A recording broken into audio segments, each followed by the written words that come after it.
the duty of men to God. Ano po ba ang duty, no? O mga responsibility ng tao sa Diyos, no? O masabi natin ng Kristiyano sa Diyos. So dito po sa ating binasa ay napakaganda po, no? So marami pong tinatawag na mga duties, no? Meron po tayong duties sa minsan sa ating tahanan ay merong duty na binabagit, no? Halimbawa sa mga magkakapatid, yung isa po ang duty niya ay maglaba. Tapos yung pangalawa po ay ang duty niya ay mamalansya. Tapos yung isa ang duty niya ay maghugas ng pinggan. Tapos yung isa ang duty niya ay magluto, no? At merong isang magandang kunin na duty, mag-FB. Pero hindi po yan, hindi po yan. So ang maganda po ay yung meron tayong mga duty sa ating mga tahanan at maganda na ito po ay ating ina-apply. No, dahil sa ating word, no, meron tayong duty na to protect our environment, no? Hindi lamang po tayo basta-basta nagtatapon ng basura kung saan-saan. So, yan po ay hinihiwalay, no? So, merong garbage na nabubulok at merong hindi nabubulok, no? At dito ay is to protect our environment, no? Maging sa mga sasakyan, no, kung bakit kapag yan ay nire-rehistro ay meron tinatawag na yung emission, no? Okay, so yan po ay upang yung usok ng sasakyan ay hindi maging polusyon sa ating environment, no? So marami pa, no? Marami pang bagay. Sabi nga, yung pong dahilan ng baha ay dahil sa mga bara ng mga kanal, no? O ng mga estero. So tama rin naman, no? Dahil maraming tao ang nagtatapon ng basura sa mga river, no? Sa mga estero, which is wrong. No, mali po 'yon. Kaya nga bumabaha tayo, no?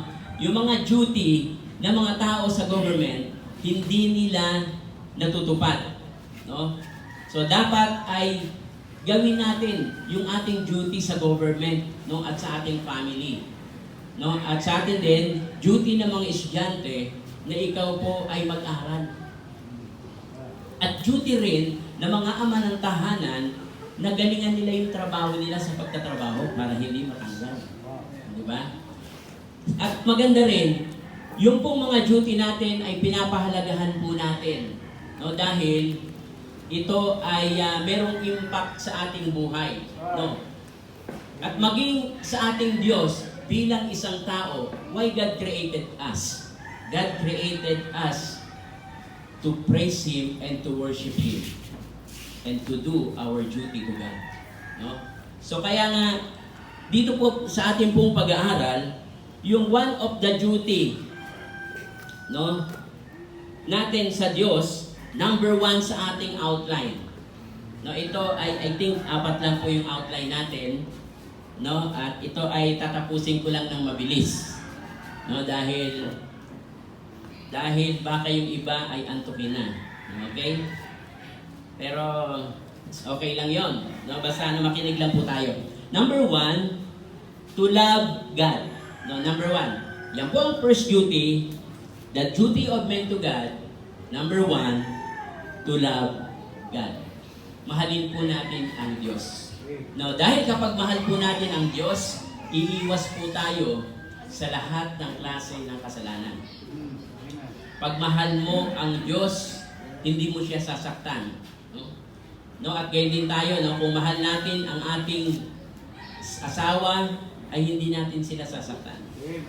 At sa mga estudyante at sa mga anak, kung mahal natin ang ating magulang, hindi rin natin sila sasaktan.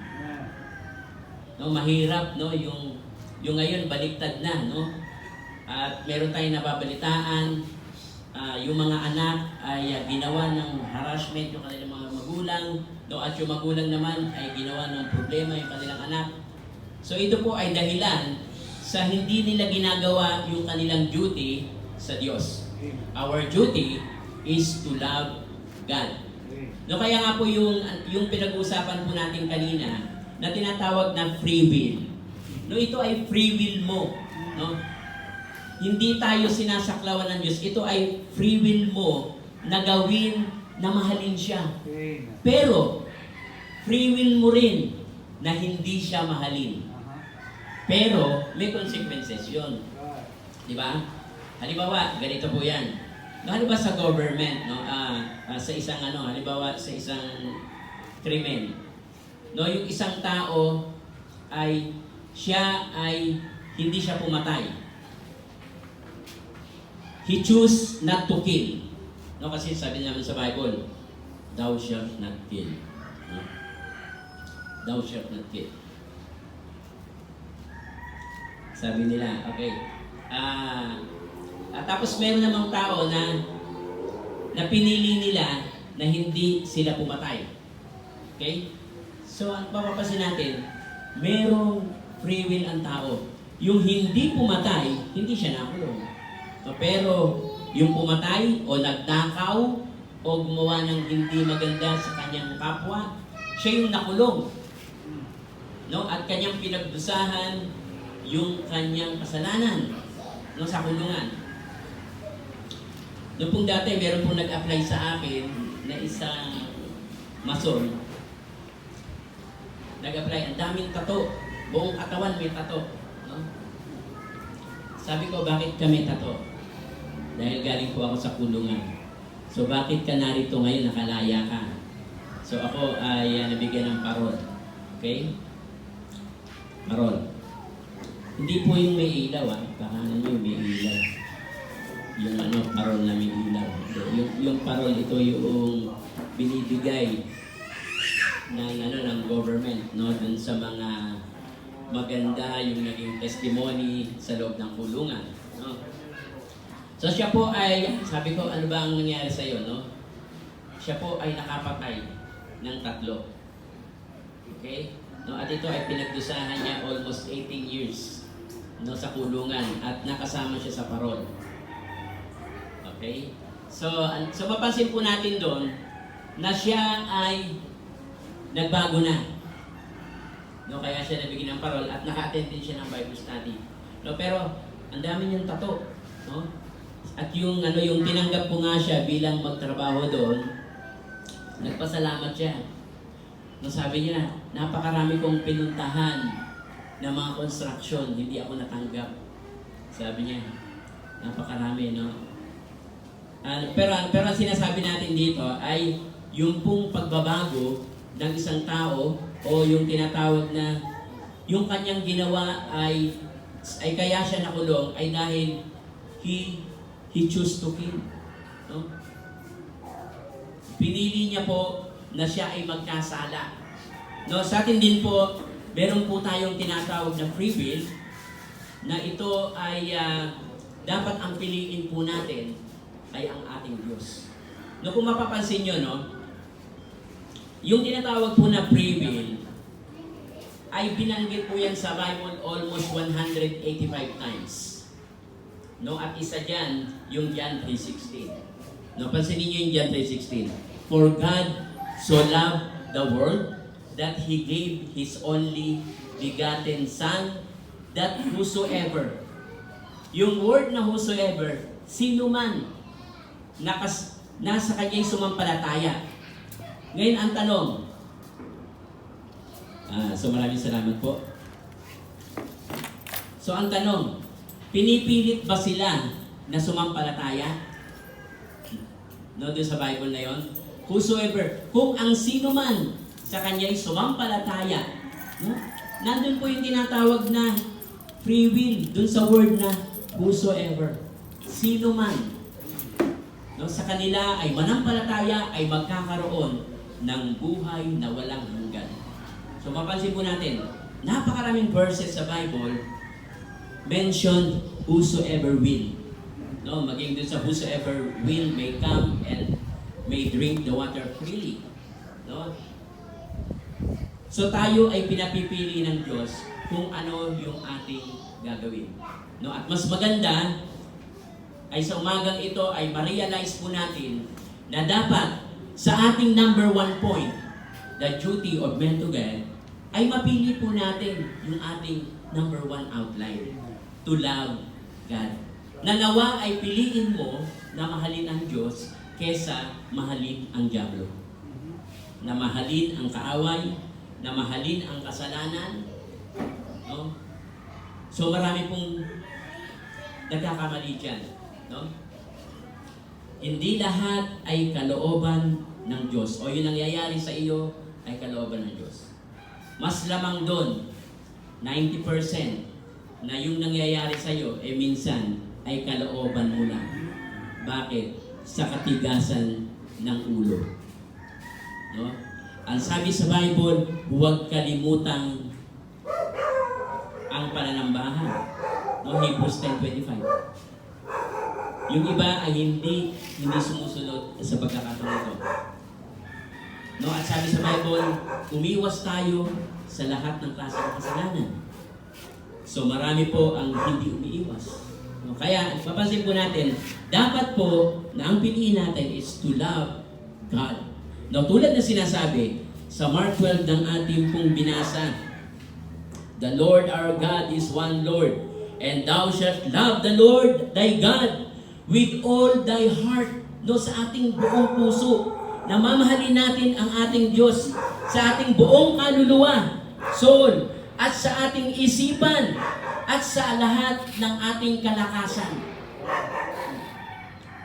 No, yung iba, nangangako sa Diyos, Lord, maglilingkod ako sa iyo pag ako ay matanda na.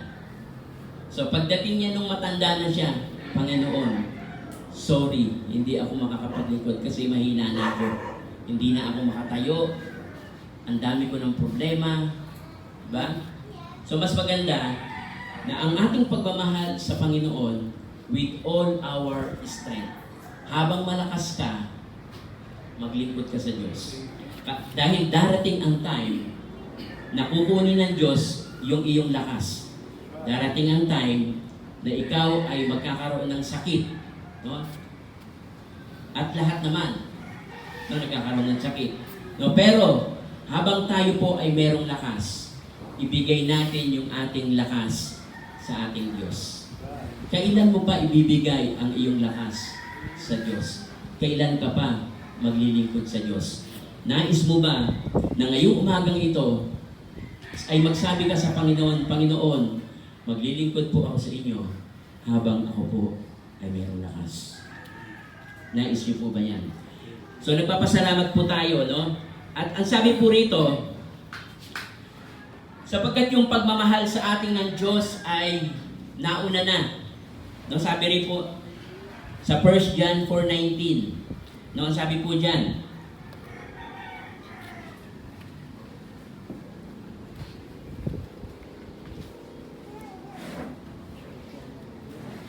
okay?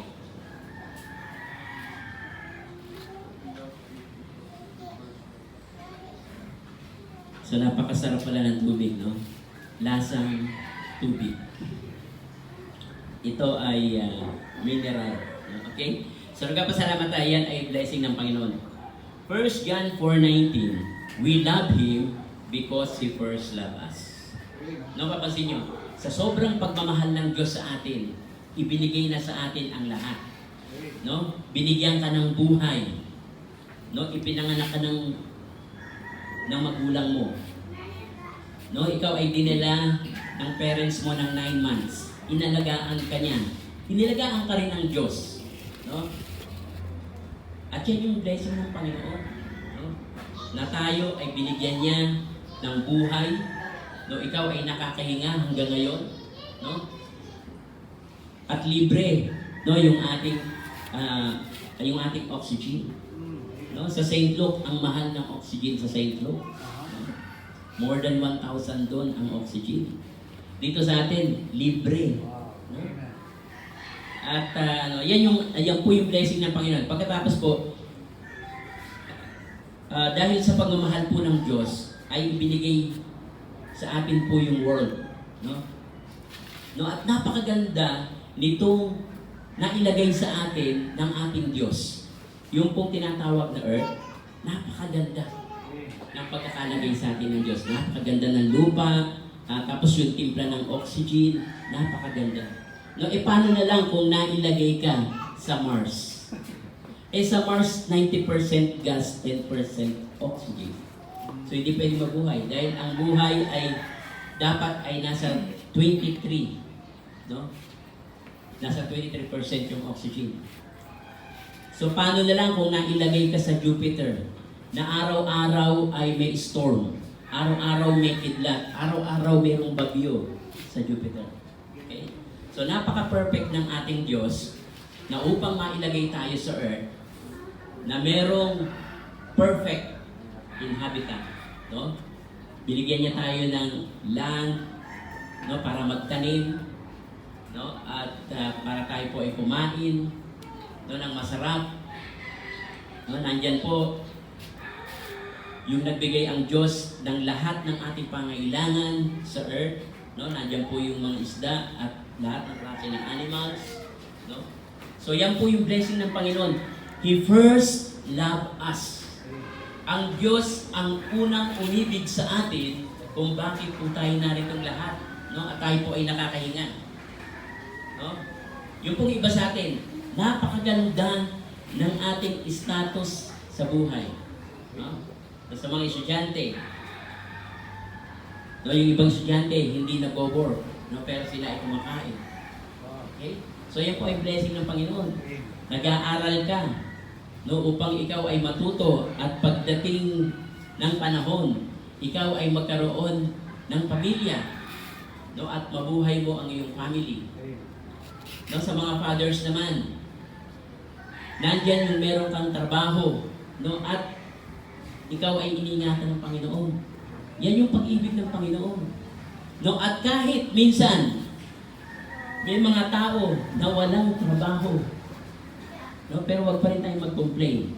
Minsan kahit wala tayong trabaho, pero napansinin mo, merong mga tao na sabi niya, wala akong trabaho, 7 years na. No, nagko-complain. Pero dapat hindi mag-complain. Dahil isipin nyo, sa 7 years, buhay pa siya. Pero walang trabaho, ha? So yun yung blessing ng Panginoon. Diba? Walang trabaho, pero buhay at nakakain. Yan yung pagpapala ng Diyos. No? At kapag dumating yung trabaho, no, ano po mangyayari? At siya ay nakasweldo, bayad ng utang. Okay? Naalala ko tuloy, nung ako ay nasa Libya, 1 year po ako na walang salary doon. 1 year. So ang ginawa ko po ay nag-pray po ako na nag-pray lagi. No? 1 year, somewhere in 2005. No, nung po. Nasa Libya po ako. Wala akong salary. Okay? At napakalaki ng problema. No, wala kaming ginawa doon kundi manalangin sa Panginoon. Pero kahit wala kaming salary, ay nabuhay pa rin kami. No? At nag-supply pa rin ang Panginoon sa aking family. 1 year na walang salary, no, pero nabuhay yung aking family. Okay? And that is the blessing of God. No? Dahil kiniklaim ko yung Philippians 4:19, but my God shall supply all your needs according to His riches in glory in Christ Jesus. God will supply your needs. So ang daming nagbigay ng blessing, no, sa family ko during that time na wala akong salary. No? At nandun na syempre yung ako ay nakautang. No? Utang dito. Kaya nga, yung after 1 year, yung ako ay sumahod na. Yung unang tanggap ko ng pera, no? 1 year salary. Grabe pala. No? Pagka pala tatanggap ka ng pera na malaki, nanginginig yung kamay ko. Yung mga ganun. Dollar pa yung binigay sa akin. No, kaya hindi ko alam kung paano ipapadala yon. So nangyari doon, pati bangko may problema. Hindi ka pwede magpadala sa bangko yung time sa Libya dahil merong gera. Hindi ka pwedeng mag-trust sa bangko. Diyos lang ang pwedeng mag-trust. Kaya ginawa ko, yung salary ko, nilagay ko sa bulsa ko. No? At sumakay ako ng eroplano. Nasa bulsa ko lang yun.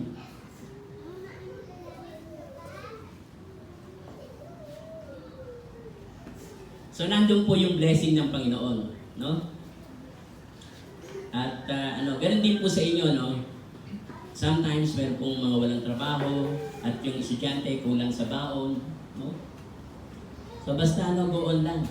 No, alam niyo po ba ako, nung ako ay 3rd year high school at 4th year high school, wala rin akong baon, no?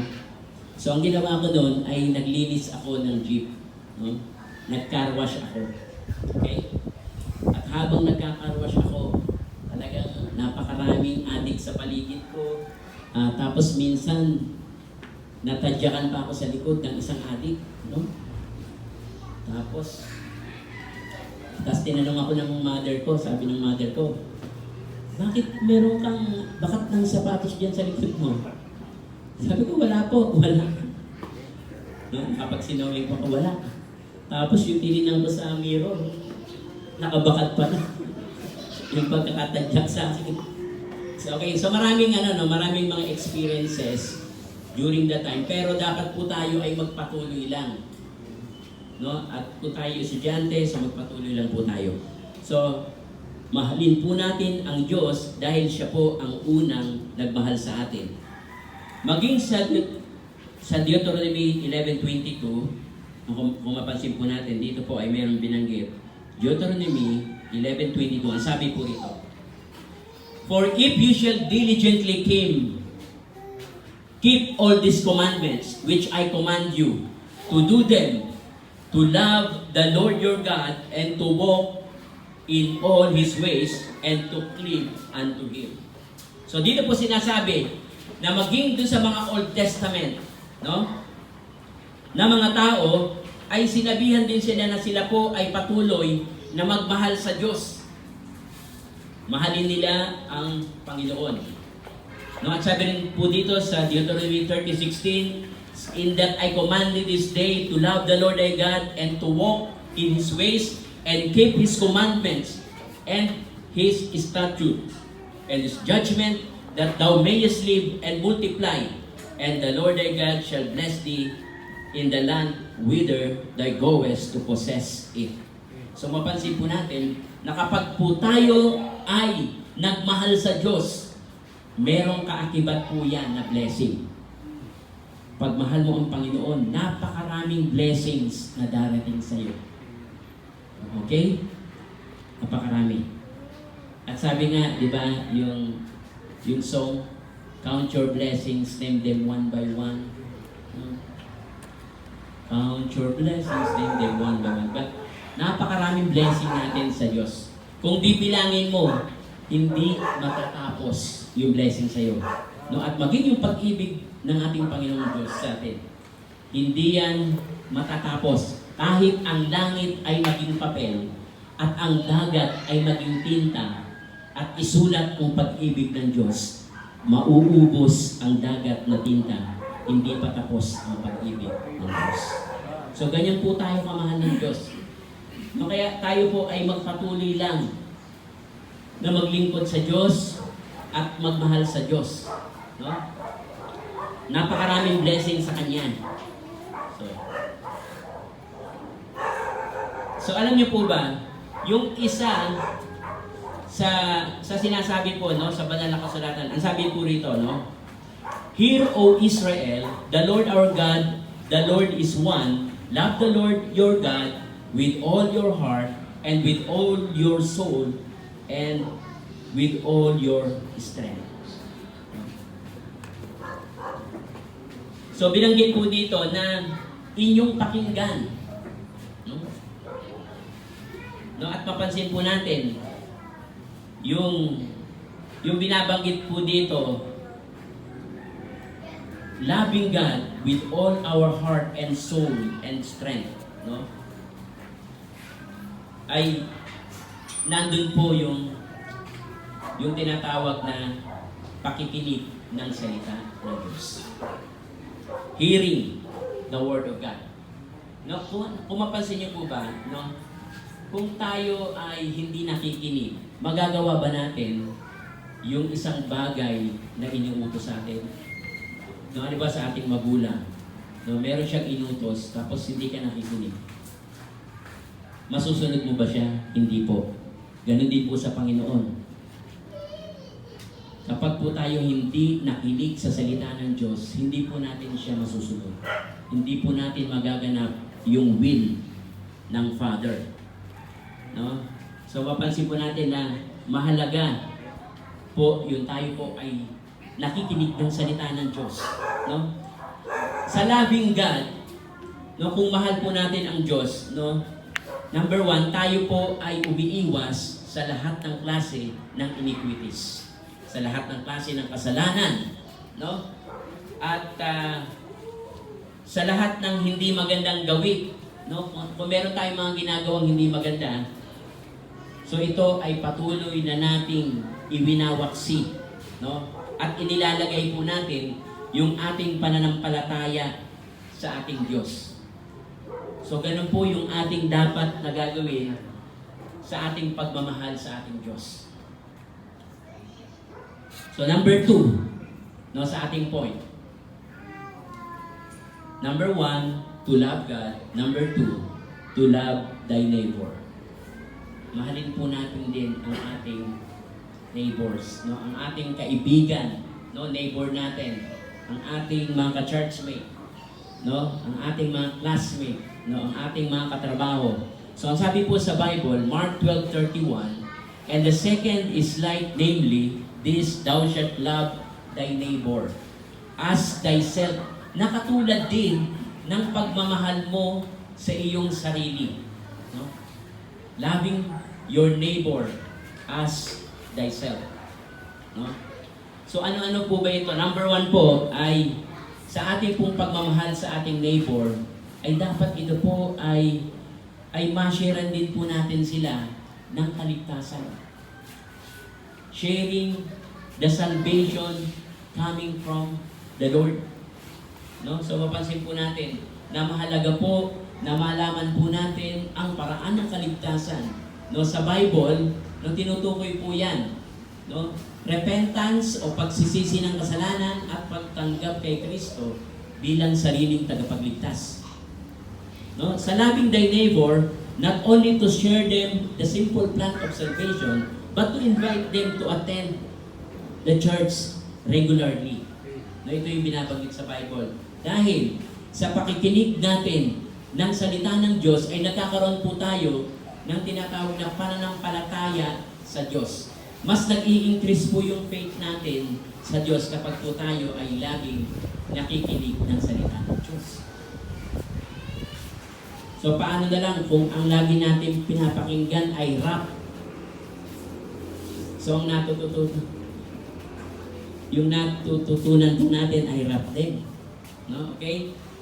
So dapat po ay yung pong salita ng Diyos. No, isa pa rin po, loving thy neighbor is to disciple them. No? Dapat ay hindi lamang po mga invitation, kung hindi ma-disciple din natin sila at ma-mentor natin sila upang sila po ay lumago sa ating Diyos. No, sa ating pong mga Kristiyana, no, meron po ba tayong dinidisciple sa ating buhay? Dapat po ay meron. No, meron tayong mga binibigyan ng advice, no, at tayo po ay nagbibigay sa kanila ng magandang balita na sinasabi sa banal na kasulatan.